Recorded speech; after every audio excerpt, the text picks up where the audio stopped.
नमस्कार साथियों।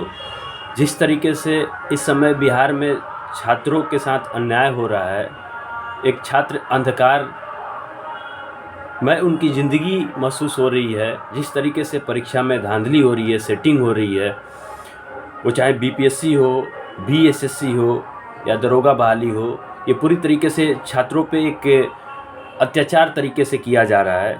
और ये नेक्सस शिक्षा माफियाओं द्वारा, नेताओं द्वारा और ब्यूरोक्रेट्स से मिलकर किया जा रहा है। ये तीनों की मिली भगत है जो बिहार में इस तरीके से छात्रों पे जुल्म हो रहा है। जिस तरीके से छात्र अपना जीवन गुजार रहे हैं, वो उनकी माता पिता खेतों में काम करते हैं, क्योंकि बिहार की मोर देन 80% पॉपुलेशन है जो खेती पे निर्भर है। माता पिताओं अपनी सुविधाओं को काट के बच्चों को सुविधाएं प्रोवाइड करते हैं ताकि वो ठीक से बिना टेंशन फ्री होके और अपनी पढ़ाई कर सके। और उनके साथ क्या हो रहा है? पेपर लीक हो रहा है, क्वेश्चन गलत दिया जा रहा है, धांधली हो रही है, सेटिंग हो रही है। और ये छात्रों के लिए उनके भविष्य को, उनके हक को मारा जा रहा है।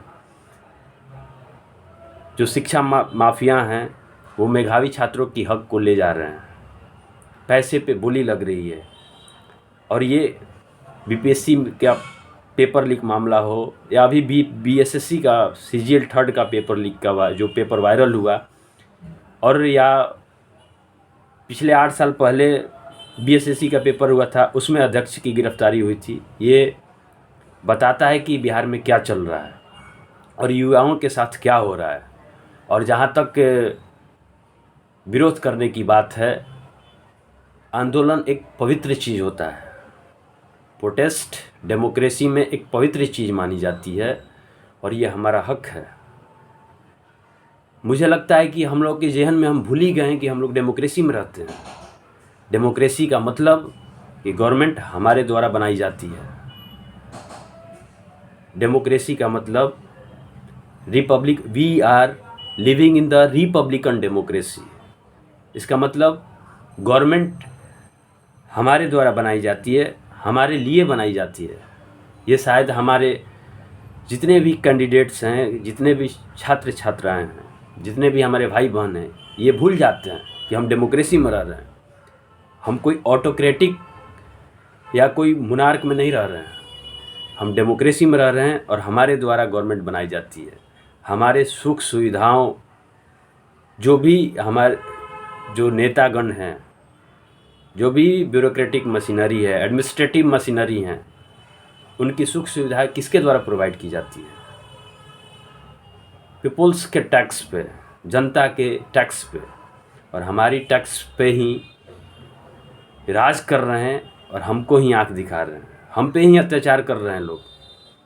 ये वादा करके आए थे कि हमको चुनिए, हमको लीडर बनाइए, हमको मौका दीजिए कि हम व्यवस्था सुधारेंगे, अच्छी व्यवस्था की ओर ले जाएंगे।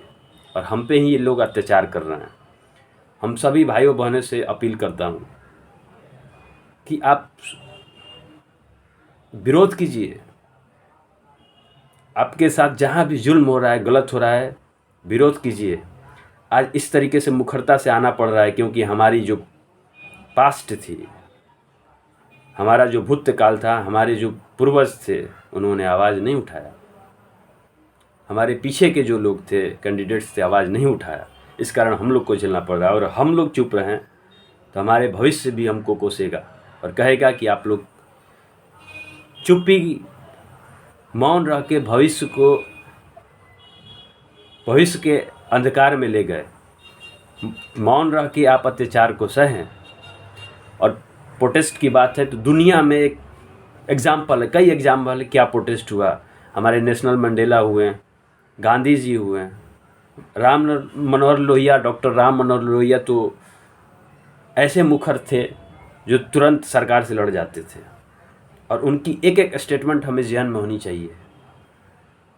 वो कहते थे, वो हमेशा कहते थे कि जिंदा कौमें बदलाव के लिए 5 साल की इंतज़ार नहीं करती।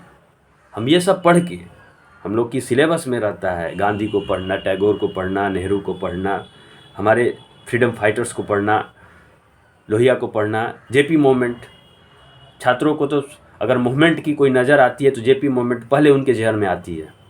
तो हमें सोचना होगा कि हम क्या हैं, हमारा अधिकार क्या है। शायद हमें अपने अधिकार भूल रहे हैं कि हमारी अधिकार क्या है। और अभी प्रोटेस्ट की बात है, एमनेस्टी इंटरनेशनल अभी प्रोटेक्ट दी प्रोटेस्ट मूवमेंट चला रही है। एक कैंपेन है प्रोटेक्ट दी प्रोटेस्ट मूवमेंट। इसमें प्रोटेस्ट को प्रोटेक्ट किया जाएगा। जैसे हम लोग के जहन में ही है कि प्रोटेस्ट मतलब कोई गलत काम कर रहे हैं, ये हिंसा, ये ऐसा कोई थोड़ी है कि मर्डर करने जा रहे हैं, चोरी करने जा रहे हैं। हम अपनी हक के लिए आवाज़ उठा रहे हैं और ये जो अधिकार है हमसे कोई छीन नहीं सकता है। जो हमारी हक की अधिकार है, जो हमारे खिलाफ़ जुल्म हो रहा है और ये हम उसके खिलाफ़ खड़े हो रहे हैं, तो ये कोई छीन नहीं सकता।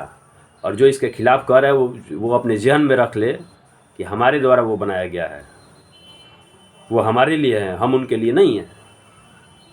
कोई भी गवर्नमेंट हमारे लिए होती है, हम उनके लिए नहीं हैं, हमारे द्वारा बनाई जाती है। हम ये शायद भूल रहे हैं। वो जो बच्ची ग्रेटा थुनबर्ग जो क्लाइमेट एक्शन पे उन्होंने मुखर आवाज़ दी और पूरी दुनिया में जानी गई, उसके चलते हर प्लेटफॉर्म पे जहाँ यूएन का क्लाइमेट एक्शन समिट होता है उसकी बातें को मुखरता से रखी जाती है, उसकी बातों को सुनवाई होती है और दुनिया क्लाइमेट चेंज को लेके एक जागरूकता आई दुनिया में। एक नन्ही सी 14 साल की बच्ची ने पूरी दुनिया को आईना दिखाया। तो हम ये ना भूलें, अभी चाइना में प्रोटेस्ट चल रहा है, वाइट पेपर प्रोटेस्ट चल रहा है, जिसमें कोविड के खिलाफ चाइना के लोग, वहाँ पे तो डेमोक्रेसी है नहीं, वाइट पेपर पे, सिंपल प्लेन वाइट पेपर पे बिना कुछ लिखे लोग सड़कों पे उतरे हुए हैं और कह रहे हैं कि हमें तो बोलने के लिए आज़ादी तुम नहीं दी हो, लेकिन ब्लैंक पेपर पे, सिंपल वाइट पेपर पे बिना कुछ लिखे लोग सड़क पे उतर रहे हैं। और ये सिंपल ब्लैंक पेपर ही एक द्योतक है विरोध की। ये बहुत बड़ा इम्पैक्ट चाइना में पड़ रहा है।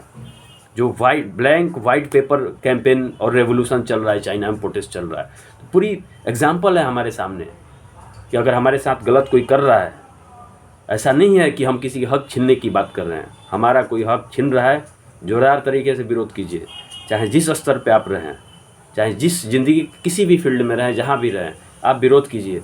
अगर आप विरोध नहीं करेंगे तो आप अपना तो भविष्य खराब कर रहे हैं, भविष्य के भी एक ट्रेंड सेट कर रहे हैं कि हाँ चुप रहना है, जुल्म को सह लेना है, हमेशा जुल्म के खिलाफ रहिए।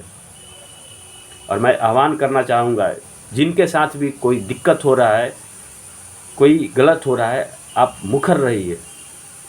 डेमोक्रेसी में हमारे पूर्वजों ने यही सबसे अच्छी चीज़ दिया है कि एक कॉन्स्टिट्यूशन दिया है, एक republican government, we are republican democratic country. तो ये हमें ध्यान में रखना है।